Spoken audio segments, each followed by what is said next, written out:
the time I was at HRC in 19, let's see, let me get this right now. In 1991,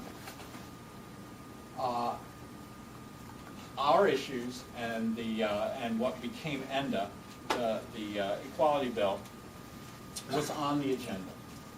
And actually is at the top of the LCCR agenda today.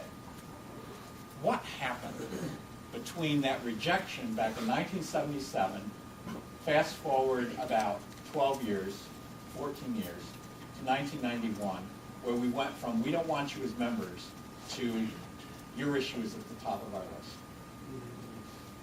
What happened? AIDS. AIDS what? Grid. Right. Do you know what is your Gay-related immune dysfunction.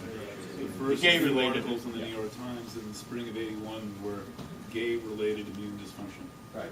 So that's what happened. And I think the implications of that, though we lived through it and experienced it at the time, and it's very emotional to even recall it, had profound effects on the LGBT community. Effects that I think we forget at our peril, and that we need to go back and think about. Because in my analysis, what was going on then was all of a sudden our brothers were dying. We had to stop this sort of, the energy, let me put it this way, we didn't stop it, but the energy had to be directed in. The energy had to be directed at starting health services, taking care of people, forming organizations to take care of our own food, feeding programs. I see some heads nodding around the room. Many of you may have been involved with that. So what happened was a lot of the energy and a whole lot of the money went into starting things like the Whitman Walker Clinic here, the Fenway Community Health Service in Boston, Gay Men's Health Crisis in New York. Those were the Los Angeles version. All of those organizations started to come about, and we really took leadership on this worldwide disease. Now, a pandemic.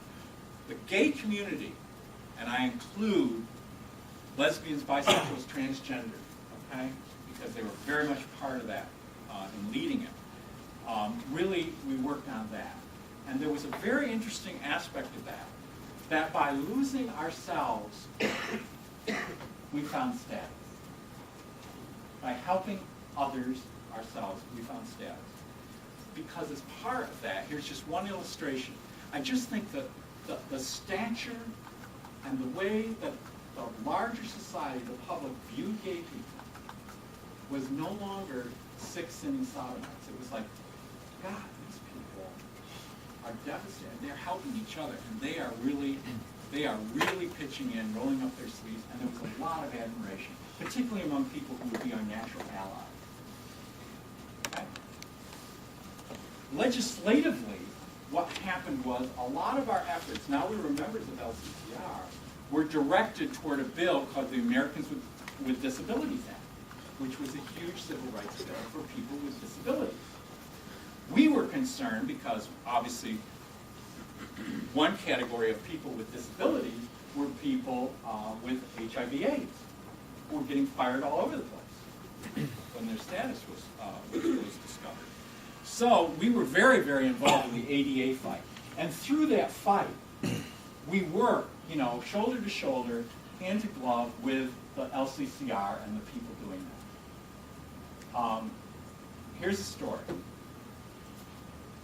Let's see, what year is this? 1990. It's around June 1990.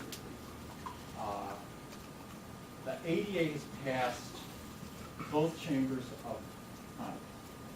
President Bush, the first, Herbert Walker Bush, is in the White House, and he loves this bill. This is going to be, and I think it still is in his memoirs, his crowning accomplishment, signing the Americans with Disabilities Act. So, this is moving really fast. At the last minute, in June of 1990, Congressman from Texas, his name is escaping me right now, but I'll bring it up, it's not important, filed an amendment. Here we go, another little poison pill. Said, this is a great bill, but we want to exclude we want to exclude food handlers with HIV. That would be waiters, cooks, anyone that handled food that was HIV positive. Well, if this is the universe of disabled people, blind people, people with all kinds of disabilities, who have been working on this bill, my God, for 25 years they've been working on this bill. The universe of HIV food handlers is about so we looked around and said, the community, we would understand if the community said, if that's the price we have to pay for Fast Pass, they didn't. And I get very emotional about this. I got a call from Patricia Wright, who is leading the Disability Coalition, happens to be a lesbian, but that's not important to the story. Or maybe it is. You've got to be, if you know Patricia Wright, you've got to be, at the White House gate, what would it be, the northwest gate on Pennsylvania Avenue at 10 o'clock. It's probably like, 9:35, right? We got a meeting with Boynton Gray, who's the president's general counsel, and we're going to talk about this food handlers. So I went there, and here were all of these beautiful disabled people, blind people, people in wheelchairs, people with all of these disabilities that were the leaders of their groups, and we all went into the White House, and we all went into this conference room off the Oval Office. And Boynton Gray came in, and some other people from Bush's staff, and we started. And we said, you want this bill, we want this bill, this amendment has to go.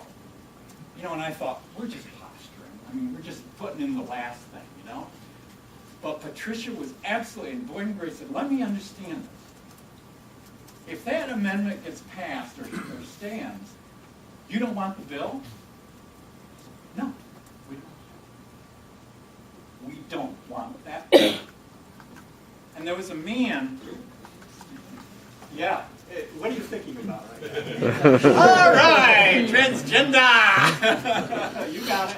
But, and I'm not telling this story to make that point in a minute, but it certainly is a point. Okay. Well, no. I've made that point. I made that point last fall. But the thing was, I'm dragging the story out too long. Anyway, we made our assertion, whether they believed us or not. We were trying to get their help lobbying that amendment out. We left there. We mounted a wonderful campaign to get rid of that amendment in conference. We had it was sponsored by the National Restaurant Association, was behind this. They wanted to get rid of HIV people by playing into a horrible stereotype that HIV was spread by touching food or something, we mounted a campaign at the last minute. Again, it passed both houses. It went to committee. We got the amendment out. It went back to both houses for final passage, and the ADA today does cover HIV-positive people with food handlers.